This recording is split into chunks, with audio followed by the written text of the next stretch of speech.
오늘도 우리를 사랑하시고 축복하십니다. 하나님께서 우리를 향한 그 놀라운 계획을 갖고 계시는데 하나님의 생각은 결코 우리의 생각과는 달라요.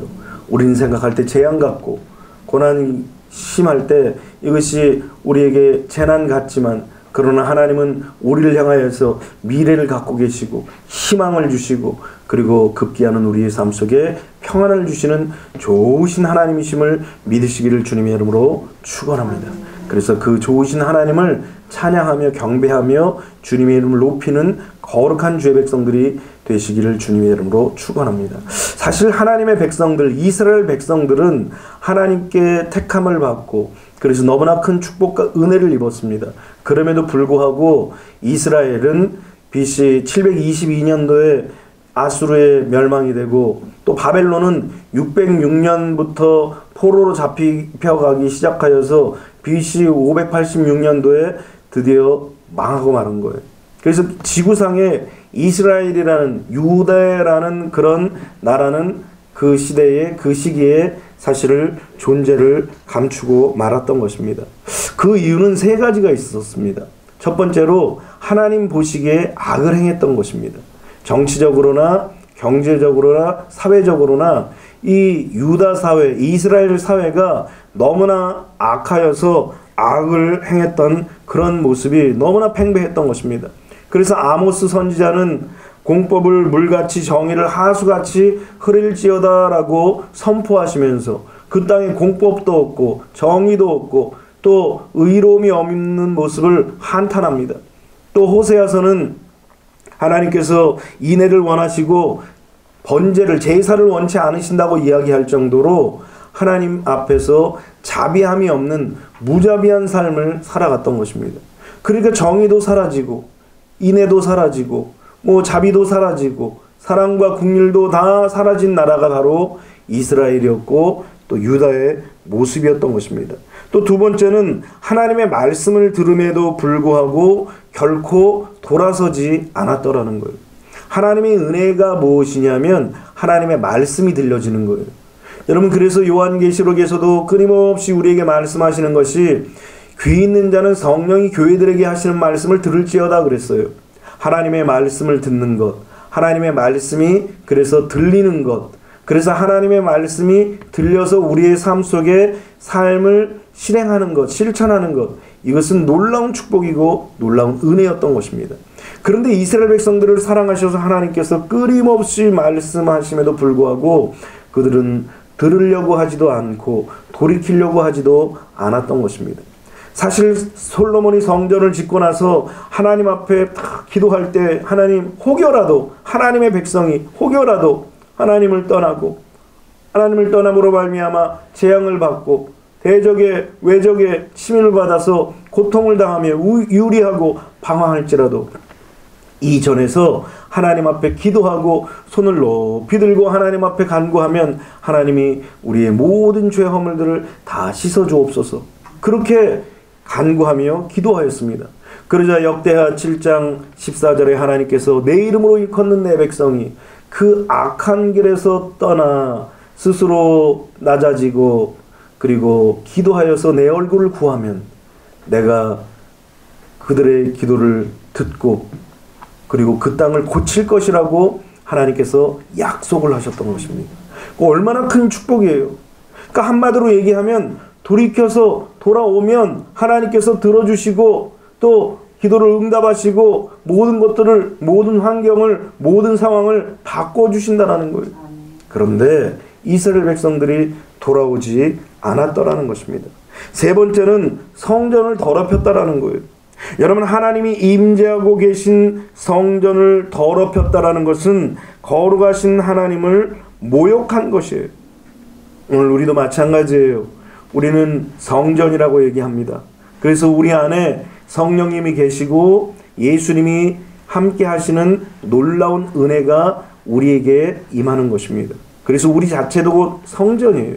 그래서 성전을 더럽히는 것은 거룩하신 하나님을 모욕하는 거예요. 빨리 회개하고 돌이켜야 되는 것입니다. 그런데 이스라엘 백성들이 성전을 모욕하는 일들을 서슴지 않았더라는 거예요. 하나님은 거룩하신데 하나님은 영화로우신데, 하나님은 존귀하신 분이신데 그런 하나님을 높여드리고 경외하거나 그리고 세워드리지를 못했더라는 것입니다. 물론 이스라엘이나 유다의 그 모든 표면적인 그런 상황 속에서 정치나 경제나 사회나 이 모든 면에서 총체적으로 문제가 있었습니다. 정치적으로 혼란스러워서 왕도 또 이스라엘은 자주 바뀌죠. 또 경제가 너무 어려웠어요. 외적의 침입으로 인하여서 경제가 너무 어려워서 막 초급 목피할 정도로 먹을 것이 없는 그런 상황도 있었습니다. 사회적으로 많이 혼란스러웠습니다. 이런 표면적인 일들로 인하여서 이스라엘이 망했다라고, 유다가 망했다라고 이야기할 수도 있지만, 그러나 하나님 앞에서 이들이 범죄함으로 말미암아 결국 나라의 대혼란이 임했던 거예요.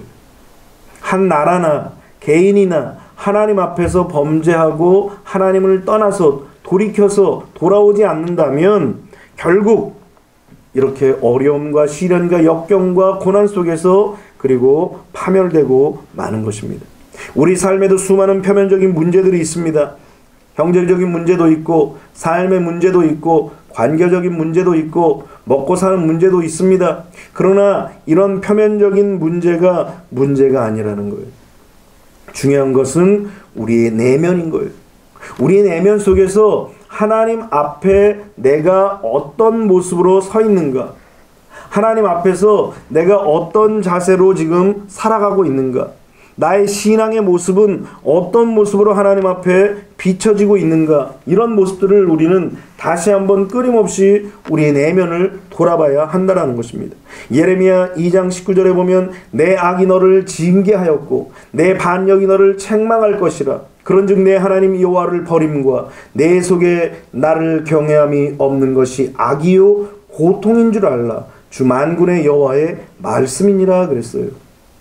그러니까 우리 이스라엘 백성들이 결국 넘어지고 쓰러지고 패망한 이유가 무엇이냐면 그들이 갖고 있는 악, 그들이 갖고 있는 하나님을 향한 그 반역의 마음들, 이것을 하나님께서 징계하시고 책망하셨더라는 거예요. 그래서 두 가지가 이들이 악과 반역이 있었는데 이 두 가지가 뭐냐면 하나님 여호와를 버렸다라는 거예요. 우리 성경을 보면은 이스라엘 백성들이 수많은 우상 숭배를 이 사건을 저지릅니다. 바알과 아세라를 섬깁니다. 왜 그랬어요? 그들이 복 줄까 싶어서. 그들을 섬기면 그들을 통하여서 뭔가 은혜를 입을까 싶어서 그들을 섬기고 그들을 따라갔다라는 거예요. 그래서 여호와 하나님을 버렸습니다. 그리고는 그 속에 하나님을 경외하는 마음이 전혀 없는 거예요. 그들이 제사를 드리지 않은 것이 아닙니다. 하나님 앞에 번제를 드리지 않은 것이 아닙니다. 하나님 앞에 절기를 안 지킨 것이 아닙니다. 오죽하면 하나님께서 나는 인애를 원하고 제사를, 그러니까 제물을 원치 않는다, 속제물을 원치 않는다라고 왜 얘기하셨어요? 그들의 마음속에는 하나님을 경외하는 마음이 전혀 없던 거예요. 하나님 앞에 예배를 드리지만 마음은 콩밭에 있다고 생각과 마음은 하나님을 향하여서 온전하지를 못했더라는 거예요. 이것이 결국 하나님 앞에서 악이고, 이 악으로 인하여서 이스라엘 백성들은 고통을 당하게 된다는 거예요.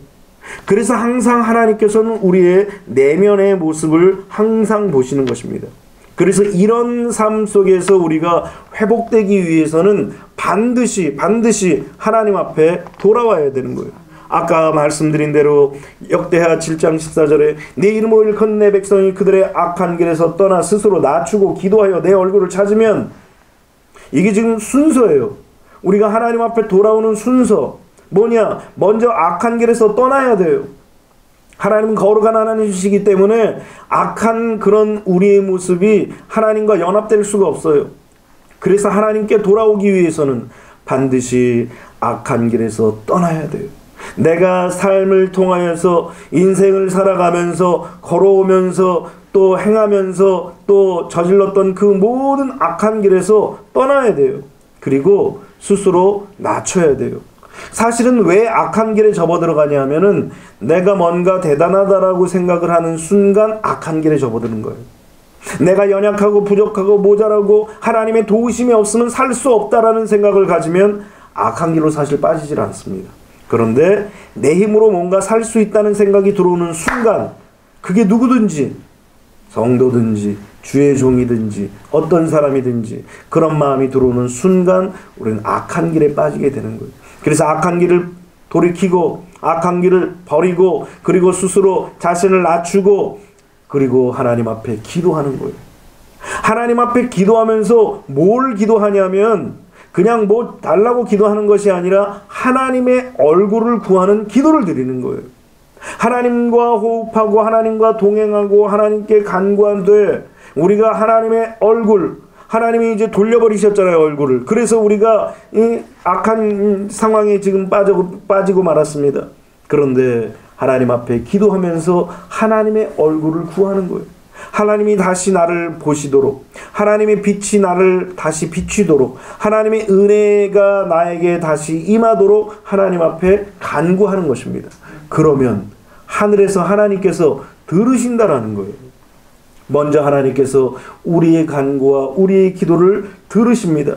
그리고 나서 하나님께서 우리에게 은혜를 주시는데 그 첫 번째 은혜가 무엇이냐? 죄를 사해 주신다라는 거예요. 그러니까 이 죄의 사함이라는 것은 놀라운 하나님의 은혜예요. 죄의 사함을 늘 죄의 사함 받았다고 얘기하고 죄에서 자유함을 얻었다고 얘기하니까 이게 별것 아닌 것 같이 느껴지지만 이 죄의 사함을 받는 것으로부터 시작하여서 우리의 인생의 팔자가 피는 그런 순간이 찾아오는 것입니다. 그래서 하나님께서는 그들의 기도를 들으시고 하나님의 얼굴을 구하는 그들의 기도를 들으시고 죄악을 떠난 기도에 하나님의 사람들의 그 기도를 들으시고 그리고 죄를 사해 주시는 것. 그리고는 어떻게 하십니까? 그들의 땅을 고치신다라고 말씀하신 것입니다. 땅을 고친다라는 것이 무엇입니까? 환경을 다 바꾸신다라는 거예요.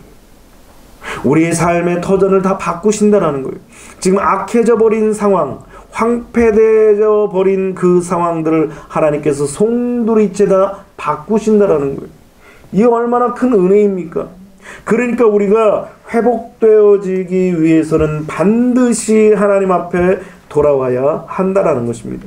그런데 이렇게 하나님께서 은혜를 주시고 돌아와야 한다고 했음에도 불구하고 돌아오지 않으면 어떻게 되느냐? 역대하 36장 17절로 20절 말씀을 보니까 하나님이 갈대아 왕의 손에 그들을 다 넘기시며 그가 와서 그들의 성전에서 칼로 청년들을 죽이며 청년 남녀와 노인 병약한 사람을 긍휼히 여기지 아니하였으며 또 하나님의 전에 대소 그릇들과 여호와의 전에 보물과 왕과 방백들의 보물을 다 바벨론으로 가져가고 또 하나님의 전을 불사르며 예루살렘 성벽을 헐며 그들의 모든 궁시를 불사르며 그들의 모든 귀한 그릇들을 부수고 칼에서 살아남은 자를 그가 바벨론으로 사로잡아가며 무리가 거기서 갈대아 왕과 그의 자손의 노예가 되어 바사국이 통치할 때까지 이르니라. 결국 유다가 멸망한 그런 모습인데 미래를 다 뺏어가는 거예요. 미래를 뺏어가니까 뭐가 없어요? 희망이 없어요. 희망이 사라지니까 그 마음부터 이제 그때부터 시작해서 어떤 마음이 찾아옵니까? 불안과 두려움이 찾아오는 거예요. 그리고 모든 상황이 다 흩어져 버리고 마는 그런 일들이 벌어지는 거예요. 이스라엘 백성들에게 끊임없이 하나님께서 돌아오라 돌아오라 돌아오라 끊임없이 외치셨지만 이스라엘이 유다가 결코 돌아오지 않아서 이런 어려움과 시련과 역경 그리고 심지어는 나라를 빼앗기는 고통도 당하고 말았던 것입니다. 그래서 한 나라도 또 교회도 또 개인도 하나님 앞에 혹이라도 어그러진 길에 서 있다면 다시 돌아와야 되는 것입니다. 오늘 우리나라도 굉장히 엉망이잖아요. 지금도 마찬가지예요. 뭐 누가 당선이 됐다고 해서 뭘 기대할 수 있겠습니까? 누가 뭐 어떻게 한다고 해서 뭘 소망을 가질 수 있겠습니까? 사람에게는 사실은 소망이 없어요. 누구에게만 소망이 있느냐? 오직 하나님께만, 오직 우리 주 예수 그리스도께만 소망이 있다는 사실을 믿으시기를 주님의 이름으로 축원합니다. 그래서 성경에서는 우리에게 끊임없이 돌아오라고 말씀하십니다. 우리 찬송가에서도 찬송가 527장에 이런 찬송이 있지 않습니까? 어서 돌아 오 어서 돌아만 오 지은 죄가 아무리 무겁고 크기로 주 얻지 못 담당하고 못 받으시리요. 우리 주의 넓은 가슴은 하늘보다 넓고 넓어. 우리 주의 가슴은 하늘보다도 더 넓고 넓다라는 거예요. 그래서 하나님의 품에 우리가 모든 죄악과 모든 연약함들을 다 가지고 다 안기면 하나님께서 세상 사람들은 더러운 옷 입고 안기면 밀칩니다. 그러나 하나님은 더럽다고 하지 않으셔요. 그 넓고 넓은 품으로 다 우리를 안아주시는 거예요. 그런 하나님의 은혜를 경험하게 되시기를 주님의 이름으로 축원합니다. 그런데 이렇게 유다가 불순종하고 하나님께 돌아오지 못함으로 말미암아 멸망이 됐어요. 모든 것들이 다 빼앗겨져 버리고 말았던 것입니다. 그러니까 지구상에서 사라져 버렸어요. 그래서 그 모든 것으로 끝난 줄 알았는데 하나님의 언약은 그때로부터 다시 시작된다는 거예요. 그래서 우리가 왜 우리 자신을 낮춰야 되느냐? 우리가 낮아져서 바싹 부서지고 깨어져서 가루가 되었을 때 그때부터 하나님께서는 우리를 다시 반죽하면서 우리를 다시 새롭게 지으신다라는 거예요. 그래서 하나님 앞에서 우리가 겸손해진다라는 것은 우리를 깨어뜨리는 거예요. 우리가 그릇이 만들어져 있는데 그릇이 부서진 대로 그대로 있으면 아무도 안 써요. 더러운 대로 그대로 있으면 아무도 안 써요. 그거 아예 그냥 바싹 찢든가 아니면 부셔버려서 가루를 만들어 다시 진흙이 되어 으깨는 수밖에 없어요. 그렇게 낮아지고 깨어지면 하나님께서 우리를 다시 빚으시는 거예요. 마치 이스라엘 백성들이 다 망해서 이제 손 털어야 됩니다. 아무것도 얻을 것이 없어요. 그런데 그때로부터 시작하여서 하나님은 다시 일하신다라는 것입니다. 그래서 고레스 왕이 바사의 왕이 되던 해에 하나님께서 유대인들을 해방시켜 주시는 거예요. 여러분, 이스라엘이 유다인들이 해방되기 위해서 대한독립 만세 부른 것처럼 우리 만세 독립해달라고 그렇게 하지 않았어요. 사람이 노력한 것 아무런 이제 소득이 없었던 것입니다. 그런데 하나님이 친히 그들을 건져주시고 그들을 보호해 주셨더라는 것입니다. 그래서 성경을 보면 역대하 6장에 보면 역대하 6장 22절로 23절에 보니까 바사의 고레스 왕 원년에 여호와께서 예레미야의 입으로 하신 말씀을 이루려고 여호와께서 바사의 고레스 왕의 마음을 감동시키며 그가 온 나라에 공포하고 조소도 내려 이르되 바사 왕 고레스가 이같이 말하노니 하늘의 신 여호와께서 세상 만국을 내게 주셨고 나에게 명령하여 유다 예루살렘의 성전을 건축하라 하셨으니 너희 중에 그의 백성된 자는 다 올라갈지어다. 너희 하나님 여호와께서 함께 하시기를 원하노라 하셨더라. 야, 놀라운 사실이에요. 지금 이방의 왕이 지금 536년에 BC 536년에 왕이 되어가지고 선포하는 거예요. 너희들 하나님을 섬기는 너희들은 가라. 그래서 거기서 성전도 세우고 성벽도 세우고 그래서 하나님께 영광을 돌리고 하나님께 찬양을 드리고 예배를 드려라. 하나님이 너희와 함께 하시기를 원한다. 이런 축복까지 하면서 그들을 자유하게 내어준 거예요. 정말 놀라운 하나님의 일들인 것입니다. 그래서 우리는 하나님이 우리의 삶 속에서 주관하시고 우리의 삶을 인도하시고 우리의 목자가 되어주셔서 우리를 이끌어주시면 망한 것 같은데도 망하지 않았다라는 거예요. 어려운 일을 당하는 것 같은데도 그 어려운 일 속에 휩싸이지 않는다라는 거예요. 답답한 일을 당하여도 우리의 속이 막 죽을 것 같이 아프지 않다라는 거예요. 왜 그렇습니까? 하나님은 다 계획이 있으시다니까요. 하나님은 다 우리를 위해서 놀라운 계획을 가지고 계셔서 그 놀라운 계획은 우리가 생각할 때는 재앙같이 보일지라도 하나님은 오히려 그 속에서 평안과 미래와 희망을 주신다는 사실을 믿으시기를 주님의 이름으로 축원합니다. 그러니까 우리는 하나님께 돌아가야 돼요. 그런데 문제는 이렇게 고레스가 하나님의 은혜 가운데 하나님의 그 말씀대로 순종하여서 이스라엘 백성들을, 유다인들을 다 보냈는데 아이들이 가질 않는 거예요. 아니, 가라고 해도 가질 않는 거예요. 간다고 도망칠 때는 언제고, 정작 가라고 해도 가질 않는 거예요. 그 이유가 무엇입니까? 세 가지 이유가 있어요. 항상 하나님의 백성들도 이 세 가지 이유를 우리는 알고 벗어나야 돼요. 하나님의 사람들은 이 세 가지 올무에서 노임받지 않으면 결코 하나님의 백성으로서 자유한 삶을 살기가 쉽지가 않습니다. 신앙이라는 것이 이 세 가지에서 벗어나야 돼요. 첫 번째는 바벨론의 안락한 삶의 터전을 버리기가 아까웠던 거예요. 세상의 것이 너무나 아까웠어요. 여러분, 세상의 것을 아까워하지 마세요. 물질 물론 아깝죠. 돈, 명예, 권세, 권력 아깝죠. 그럼에도 불구하고 이것이 세상이 주는 것이라면, 육신의 정욕과 안목의 정욕과 이 세상의 자랑으로 오는 것이라면 아까워하지 말아야 한다는 것입니다. 하나님께서 왜 아브라함을 갈대아 우르에서 떠나라고 하셨겠어요? 너희 본토 친척 아비집을 떠나. 가지고 있는 모든 명예를, 가지고 있는 모든 기득권을, 가지고 있는 모든 권한들을 다 내려놓고 버리고 떠나라는 거예요. 신앙이라는 것이 무엇입니까?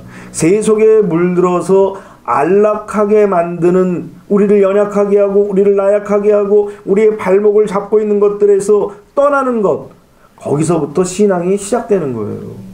그러니까 우리가 만일 여전히 세상과 세속과 이 세상적인 것, 육신적인 것, 이 육신적인 것이란 것이 무엇입니까? 마귀가 주는 거예요. 이런 것에 우리가 올무를 딱 채워져 가지고 발목이 잡혀 있으면 아직 신앙을 시작하지 못했다고 말할 수도 있어요. 왜냐하면 마귀가 딱 처음엔 풀어줍니다. 막 자유한 줄 알고 가는 거예요. 그런데 지가 생각할 때 너무 멀리 가는구나 싶으면은 딱 잡아채는 거예요. 그리고 또 질질 끌어당겨요. 내가 발버둥 치고 아무리 버둥대도 마귀가 끌어당기니까 결국은 다시 그 자리로 들어가는 거예요. 그래서 우리는 거듭남으로 말미암아, 죄사함으로 말미암아 이 사탄의 이 고리를 끊어버려야 돼요. 그것이 바로 세상에 주는 안락함에서 떠나는 거예요. 그래서 신앙은 반드시 떠남이 있어야 돼요. 우리가 이렇게 하나님의 말씀을 듣고 기도하는 이유는 무엇이냐면, 어찌 보면 얻기 위한 것이 아니라 떠나기 위한 거예요. 사탄에서 떠나고 세상에서 떠나고 심지어는 나로부터 떠나서 누구에게 가는 거예요? 하나님께로 가는 거예요. 그러기 위해서 우리는 하나님의 말씀을 듣고 기도하는 거예요. 근데 때로는 우리가 하나님 앞에 기도할 때도 어떤 기도해요? 달라고 그래요. 줘도 또 달라고 그러면서 기도합니다. 그런데 실상은 하나님 앞에 기도할 때는 버리게 해달라고 기도해야 되는 거예요. 내려놓게 해달라고 기도하는 거예요. 떠나게 해달라고 기도하는 거예요. 그래서 예수님께서 제자들을 부르실 때도 제자들이 배와 그물을 버려두고, 그리고 함께 일했던 사람들을 내버려 두고, 그리고 그 자리를 떠나서 주님을 따라갔던 거예요. 신앙이라는 것은 그래서 내가 갖고 있는 그 삶 속에서 떠나는 거예요. 이스라엘 백성들을 왜 광야에서 훈련을 시켰느냐 하면, 광야에서 구름 기둥이 피어오라서 움직이면 그들이 막 짐 싸서 떠나는 거예요. 있고 싶지만, 여기 살만한 것 같고, 여기 물도 있고 그늘도 있어서 살만한 곳이지만 하나님께서 떠나시면 떠나는 거예요. 밤에도 불구하고 불기둥이 탁 떠올라서 출발하면 이스라엘 백성들이 무조건 떠나는 거예요.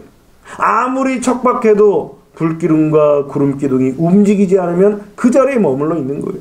이런 훈련을 통하여서 떠남의 훈련을 하나님께서 이스라엘 백성들에게 하셨던 거예요. 우리 삶도 마찬가지예요. 하나님의 말씀이 떠나라, 그럼 떠나는 거예요. 왜 떠나라고 하십니까? 세상 것이기 때문에. 하나님이 기뻐하시는 것이 아니기 때문에 떠나라고 하시는 거예요. 그런 훈련을 한 사람들은 시련과 역경과 어려움이 있지만 그럼에도 불구하고 안락한 것들을 포기하고 그 역경 속으로 들어갈 수 있는 믿음의 자리까지 가게 되는 것입니다. 우리는 항상 기억해야 됩니다. 롯의 아내를 두고 온 재물들, 두고 온 재산, 이거 바라보고 두고 온 세상 재미를 바라보고 뒤를 돌아보는 날에는 절단강산이에요. 모든 것들이 다 끝나는 거예요. 그래서 우리는 바벨론의 안락한 삶의 터전을 결코 아까워하지 말아야 한다는 것입니다.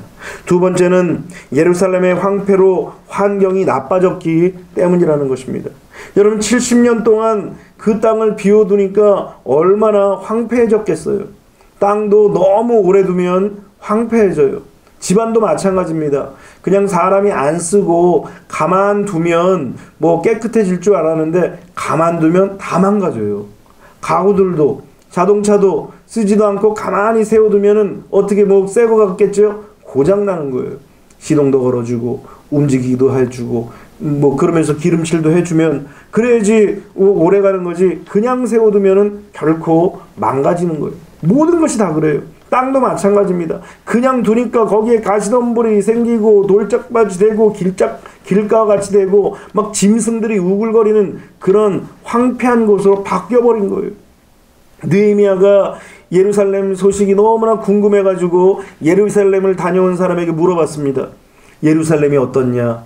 하나님의 성전이 어떻냐? 하나님의 사람들이 어떻냐? 자세하게 물어봤습니다. 그런데 그 땅은 황폐하고 짐승이 우글거리고 하나님의 사람들은 거렁뱅이들 같이 살고 있고 그리고 하나님의 성전은 다 무너지고 성벽도 다 무너졌습니다. 그 말을 듣고 이 느헤미야가 가슴을 치면서 울고 하나님 앞에 통곡했던 거예요.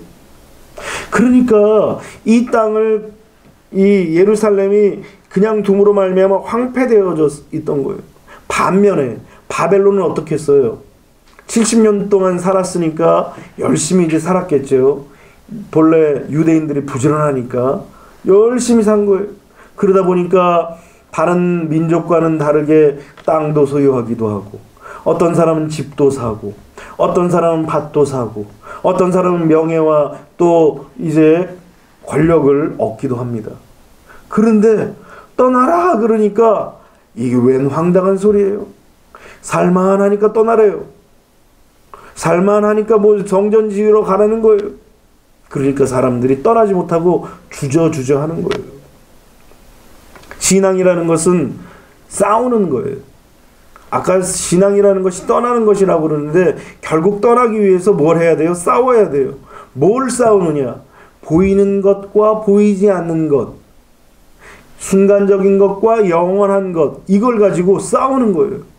그래서 내가 눈에 보이는 것, 순간적인 것, 이것을 선택하면 결국은 세상으로 가는 것이고 영원한 것, 보이지는 않지만 영원한 것을 선택하면 우리는 영원한 길로 접어들어 가는 것입니다. 그래서 이 신앙이라는 것이 눈에 보이는 것을 선택하지 눈에 보이지 않는 것을 선택하는 일들이 결코 쉽지 않다는 거예요. 그래서 신앙생활이 쉽지는 않아요. 왜? 보이지 않는 것. 그렇지만 영원한 것들을 선택해야 되기 때문에. 사람이 어때요? 당장 살고 봐야지 하면서 눈에 보이는 것들을 선택한다라는 거예요. 그런데 신앙이라는 것은 이것과 싸워야 돼요. 보이는 것을 선택할 것이냐, 보이지 않는 것을 선택할 것이냐, 이 싸움에서 승리할 때, 그때 비로소 신앙생활을 한다라고 이야기할 수 있는 것입니다. 그래서 예수님께서 제자들을 가이사라 빌립보 지역까지 데리고 가서 그들을 훈련하시는 거예요. 사람들이 나를 누구로 아느냐? 지금 그 지역에는 옥토밭이었습니다. 이스라엘 백성들은 척박하고 막 먼지가 풀풀 나는 그런 사막 지역 같은데 가이사랴 빌립보는 옥토였다라는 거예요. 심지어는 그러다 보니까 왕들이 와서 귀족들이 살아서 큰 그런 궁궐들이 있습니다. 심지어 거기는 판이라는 신을 섬기는 신전이 있었던 거예요. 그러니까 모든 것들이 다 갖춰져 있어요. 그곳에는 부와 명예와 정치와 권력과 삶의 모든 환경들이 다 갖춰져 있던 것입니다. 그런데 초라한 예수님을 바라보게 하시면서 사람들이 나를 누구라 하느냐라고 질문하시면서 너희들은 나를 누구라 하느냐 물어보십니다. 세상의 여러 가지 환경 속에서 연약해 보이는 예수님, 세상의 권력 속에서 아무 권력도 없어 보이는 나약하신 예수님, 또 세상의 부욕 가운데서 아무것도 소유하지 못한 그런 가난한 예수님, 이렇게 눈으로 보이는 그 예수님을 볼 때 너희들은 나를 누구라 하느냐 질문하시는 거예요. 그때 베드로가 주는 그리스도시요 살아계신 하나님의 아들이시니다 라고 고백했던 거예요. 오늘 우리도 마찬가지예요. 눈에 보이는 것을 통해서 따라가려고 하지 마세요. 눈에 화려한 것들, 좋아 보이는 것들, 아름다워 보이는 것들, 이것들을 추구하다 보면 결국 우리는 멸망하게 되는 거예요. 반대로 황폐하지만, 어렵지만, 환경적으로 좋아 보이지 않지만 그럼에도 불구하고 거기에 뭐가 있어요? 성전이 있다는 거예요. 하나님이 약속한 땅이라는 거예요. 하나님의 약속에 은혜가 있는 그 땅으로 가는 그런 믿음의 선택이 있어야 한다는 거예요. 그런데 이스라엘 백성들은 환경이 나빠진 예루살렘을 보면서 가지를 못했던 것입니다. 세 번째로 예루살렘으로 돌아가는 길이 위험한 길이라는 거예요. 여러분, 신앙의 길이 결코 쉬운 길은 아니었습니다. 물론 이들이 가는 길도 마찬가지예요. 멀고 먼 길을 걸어서 가야 합니다. 뭐 요새처럼 자동차가 발달이 되어 있습니까? 뭐 비행기가 있습니까? 그들이 또 몇 날 며칠을 걸어가야 될지를 알지를 못합니다. 얼마나 고통이 크겠어요. 가다가 도적대를 만날지 아니면 환경적으로 어떤 위기에 처하는 그런 상황을 만날지 알 수가 없는 그런 일인 것입니다. 그래서 신앙의 길도 우리가 앞으로 걸어가면서 뭐 좋은 일, 꽃길만 걷는 그런 일은 없어요. 고난도 있고 시련도 있고 역경도 있고 어려움도 반드시 있게 되어진다는 것입니다. 그래서 성경은 우리에게 뭐라고 말씀하시느냐? 마태복음 7장 13절로 14절에 보니까 좁은 문으로 들어가라. 멸망으로 인도하는 문은 크고 그 길이 넓어 그리로 들어가는 자가 많고 생명으로 인도하는 문은 좁고 길이 협착하여 찾는 이가 적음이라 그랬어요.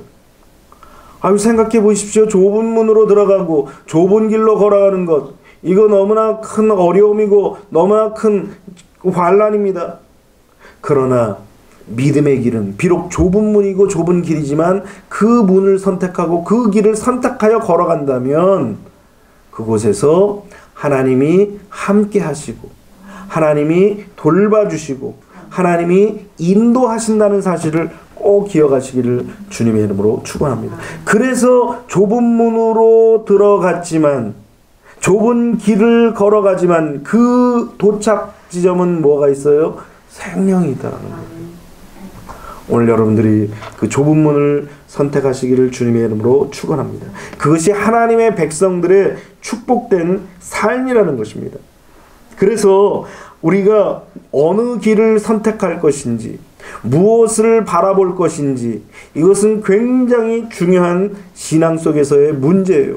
오늘 여러분들의 삶 속에 어떤 상황, 어떤 형편에 처하고 있습니까? 그 어떤 상황, 어떤 형편에 처했든지 우리가 바라볼 것은 딱 하나예요. 오늘 본문에 뭐라고 얘기합니까?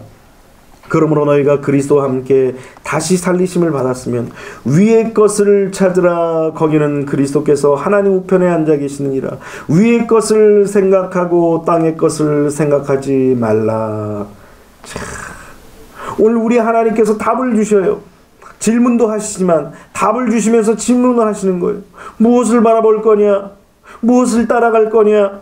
무엇을 향해 살 것이냐? 그렇게 질문하시면서 주님은 위의 것을 생각하라. 위의 것을 바라봐라. 위의 것을 향하여서 달려가라. 그러면서 하나님께서 우리가 바라봐야 할 비전을 가져야 할 또 무엇을 향해 달려갈 것인가를 목적지를 딱 정해 주시는 것입니다.